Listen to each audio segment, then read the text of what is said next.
پڑھ لوگے تو ثواب مل جائے گا، تو پہلے انہوں نے چھوڑنا شروع کیا غیر مؤکدہ، اس کے بعد مؤکدہ چھوٹنے لگی، اور جب مؤکدہ چھوٹے گی تو آپ کے فرائض بھی چھوٹ جائیں۔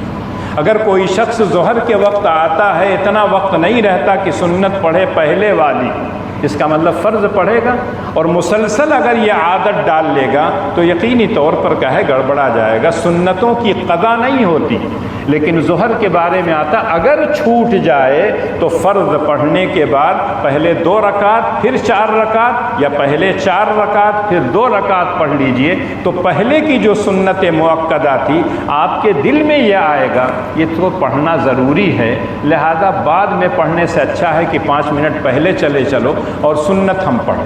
لیکن جب آدمی مؤکدہ چھوڑنے لگتا ہے تو واجبات بھی چھوٹنے لگتے ہیں، اور اللہ کے رسول نے فرمایا کہ فرائض میں اگر کمی ہوگی تو واجبات سے پورا کیا جائے گا، واجبات میں اگر کمی ہوگی سنن سے پورا کیا جائے گا، اگر سنن میں کمی ہوگی تو نوافل سے پورا کیا جائے گا۔ اب اگر کوئی شخص نوافل نہیں پڑھتا ہے، سنن مؤکدہ اور غیر مؤکدہ نہیں پڑھتا ہے، تو اگر واجبات اور فرائض میں کمی ہوگی تو کہاں سے آپ اس کی تلافی کریں گے؟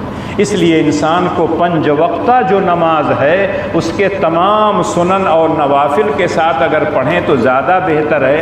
کبھی کبھار اگر آپ سنن غیر مؤکدہ یا نوافل چھوڑ دیتے ہیں دوسری مصروفیات کی وجہ سے تو یقینی طور پر اس میں کوئی حرج نہیں ہے۔ ایک آدمی دیکھتا ہے کہ ایک شخص عشاء کی نماز پڑھ کے 2 سنت پڑھتا ہے چلا جاتا ہے، وہ اپنے ذہن میں سوچتا ہے وتر چھوڑ کے چلا، لیکن وہ شخص تہجد گزار ہے، اب وہ وتر کی نماز تہجد کے ساتھ پڑھے گا، اس لیے کہ اللہ کے رسول کا ایک قول ہے کہ رات کی نمازیں طاق بنا لیا کرو۔ تو جب آپ عشاء کے بعد کیا ہے سنن پڑھیں گے، نوافل پڑھیں گے، اور جب 3 رکعت وتر پڑھیں گے تبھی طاق ہوگی، تو اس کا مطلب ہے اخیر میں وہ وتر پڑھتا ہے۔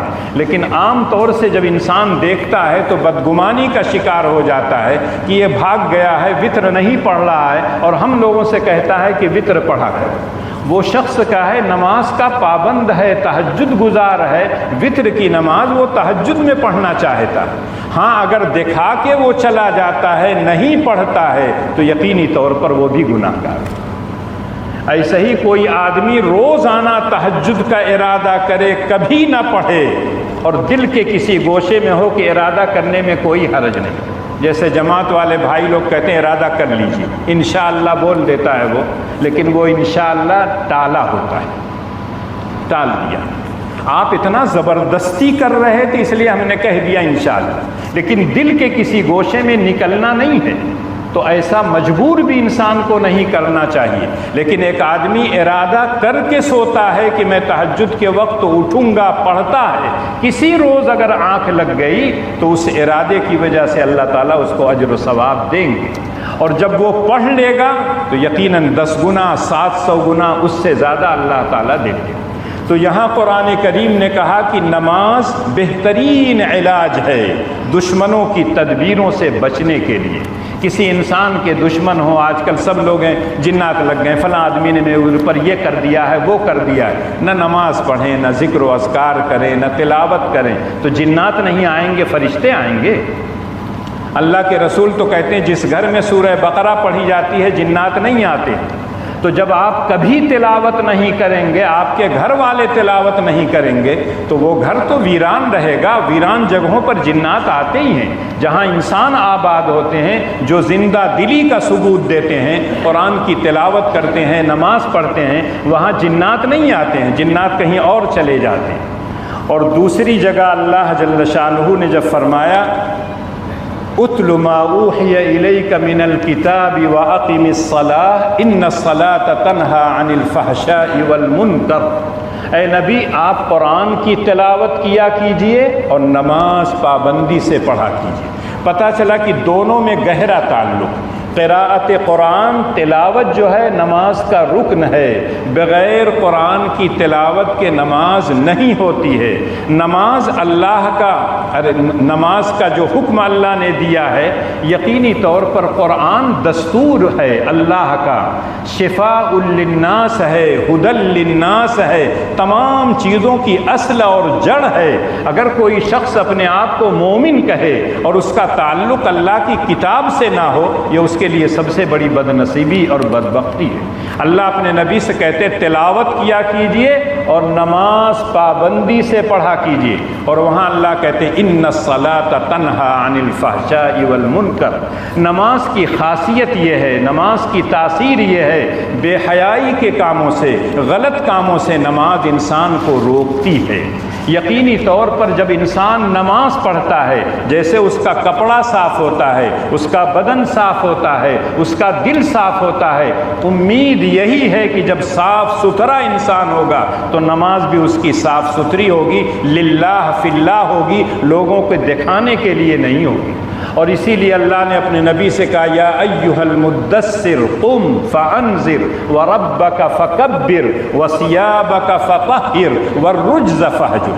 دل بھی صاف رکھیے، کپڑا بھی صاف رکھیے، اور اپنے پروردگار کی عظمت اور کبریائی کو بیان کیجئے، نماز پابندی سے پڑھا کیجئے۔ اگر اللہ اپنے نبی سے کہہ رہے ہیں تو یقیناً ہم آپ تو گندگی میں ہر وقت لت پت رہتے ہیں، ہم کو تو اور زیادہ صاف ستھرا رہنا چاہیے۔ اب اگر آپ کو یہ شبہ ہو کہ بعض لوگ نماز پڑھتے ہیں لیکن گناہ بھی کرتے ہیں، ایک شخص اللہ کے رسول کے پاس آیا اور کہا اللہ کے رسول فلاں آدمی بڑی نمازیں پڑھتا ہے لیکن جھوٹ بولتا ہے، جھوٹی گواہی دیتا ہے۔ اللہ کے رسول صلی اللہ علیہ وسلم نے فرمایا کہ نماز کی برکت سے وہ جھوٹ چھوڑ دے گا، ان الصلاۃ تنہی عن الفحشاء والمنکر۔ لیکن بعض لوگوں کو شبہ اب بھی باقی رہتا ہے کہ آج ہم بہت سے لوگوں کو نماز پڑھتے ہوئے دیکھتے ہیں لیکن چوری بھی کرتے ہیں، کچھ لوگوں سے زنا بھی صادر ہوتا ہے، کچھ اور غلط کام کرتے ہیں، غیبت کرتے ہیں، چغلخوری کرتے ہیں۔ تو اللہ میاں تو کہتے ہیں ان الصلاۃ تنہی عن الفحشاء والمنکر۔ اللہ میاں بھی تو یہی بات کہتے ہیں ان اللہ یأمر بالعدل والاحسان وایتاء ذی القربى وینہی عن الفحشاء والمنکر۔ اللہ کی بات کتنے لوگ سنتے ہیں؟ اگر اللہ فحشاء اور منکر سے منع کرتے ہیں، کتنے لوگ ایسے ہیں جو ان فحشاء اور منکر سے رکتے ہیں؟ اس کا مطلب ہے کہ اس نماز میں کوئی نہ کوئی قصور ہے، کوئی نہ کوئی خلل ہے۔ وہ نماز اس حیثیت کی نہیں ہے کہ آپ کو بے حیائی اور برے کاموں سے روکے۔ اب یہ جواب سننے کے بعد انسان مطمئن ہو جاتا ہے کہ اگر ہم نماز کے ساتھ ساتھ غلط کام بھی کرتے ہیں تو ہم کو اپنی نماز میں جھانک کے دیکھنا چاہیے کہ وہ للہ فی اللہ ہے، اللہ کے رسول کے بتائے ہوئے طریقے پر ہے۔ اگر ہے تو اس کی خاصیت یہ ہے ان الصلاۃ تنہی عن الفحشاء والمنکر۔ اگر ہماری نماز ہم کو نہیں روکتی ہے، اس کا مطلب ہے کہ وہ نماز نہیں ہے جس کے بارے میں اللہ نے کہا ان الصلاۃ تنہی عن الفحشاء والمنکر۔ یا نماز تو روکتی ہے لیکن ہم رکتے نہیں ہیں، ہم باز نہیں آتے ہیں، یہ ہمارا قصور ہے، نماز کا قصور نہیں ہے۔ تو اس لیے اللہ جل شانہ نے نماز کو فرض قرار دیا ہے 5 وقتہ، اور 5 وقت کی اللہ نے اجمالاً، رسول نے تفصیلاً ذکر کیا، اور نماز کے فوائد کی طرف بھی اللہ نے اشارہ کر دیا۔ دشمنوں کے مکر اور فریب سے بچنا چاہتے ہو تو نماز کی پابندی کرو، اگر اللہ کی نصرت اور مدد چاہتے ہو نماز کی پابندی کرو، اگر اللہ کی رحمتیں چاہتے ہو تو نماز کی پابندی کرو۔ اللہ کے رسول ذرا سا آندھی چلتی تھی مسجد میں بھاگ کے آتے تھے، نماز پڑھتے تھے۔ تھوڑا سا بارش شروع ہوئی، گرج چمک ہوئی، اللہ کے رسول بھاگ کے آتے تھے مسجد میں۔ اور ہم آپ مسجد میں رہتے ہیں، تھوڑا سا کوئی بات آ گئی تو مسجد سے بھاگ جاتے ہیں باہر، اس لیے کہ ہم اس کو محفوظ جگہ سمجھتے ہیں، اللہ کے گھر کو محفوظ نہیں سمجھتے۔ اور یہی وجہ ہے کہ جب مسجد میں انسان آتا ہے اگر اس کا دل نہیں رکھتا ہے تو اس کا مطلب ہے اس کا گہرا تعلق اللہ سے نہیں۔ اللہ تو اپنے نبی سے کہتے ہیں جب حالات اس طرح کے آئیں تو مجھ سے تم لو لگاؤ. وَلَقَدْ نَعْلَمُ أَنَّكَ يَضِيقُ صَدْرُكَ بِمَا يَقُولُونَ فَسَبِّحْ بِحَمْدِ رَبِّكَ وَكُن مِّنَ السَّاجِدِينَ وَاعْبُدْ رَبَّكَ حَتَّى يَأْتِيَكَ الْيَقِينُ. سورہ ہجر میں اللہ کہتے ہیں اے نبی میں جانتا ہوں یہ لوگ جو آپ کو برا بھلا کہتے ہیں، برے القاب سے نوازتے ہیں، آپ کو ستاتے ہیں، مارنے کے چکر میں پڑتے ہیں، میں اچھی طرح سے جانتا ہوں. آپ مطمئن رہیے، میں ان سے بدلہ لوں گا، لیکن آپ کا کام کیا ہے؟ فَسَبِّحْ بِحَمْدِ رَبِّكَ وَكُن مِّنَ السَّاجِدِينَ. آپ سجدہ کیجئے، اللہ کی تسبیح اور تحمید بیان کیجئے، اور جب تک دنیا میں رہیے موت نہ آئے تب تک بندے خدا بن کر اللہ کی بندگی اور عبادت کرتے رہیے. اللہ مجھ کو بھی اور آپ کو بھی نماز پانچگانہ پابندی سے پڑھنے کی ہمت اور توفیق عنایت فرمائے.